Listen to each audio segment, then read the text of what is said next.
Ružín patrí medzi najkrajšie vodné plochy na Slovensku, samozrejme za predpokladu, že v ňom je dostatok vody.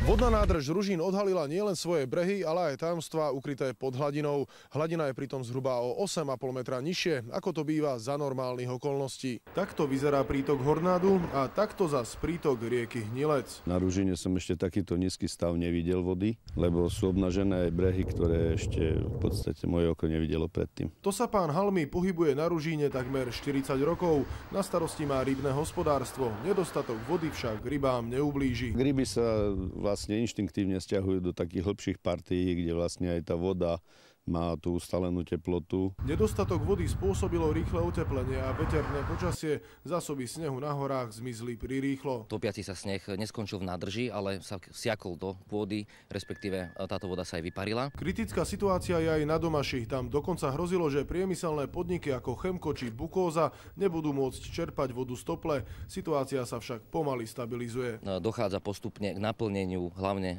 vodnej nádrže Domaša.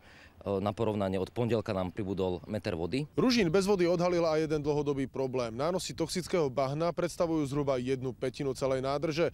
Vodohospodári tento kal však nemôžu vyťažiť. Je totiž jedovatý a obsahuje ťažké kovy. Jedy sa do bahna dostali následkom banskej činnosti. Rybári dali otestovať ostrieže, no zdravotné riziko vraj pri ich konzumácii nehrozí. Mierne zvýšenie mali, čo sa týka ortuti, ale to bolo len v pečení, nie v svalovine. Dušan Tokarčík, televízia Markíza.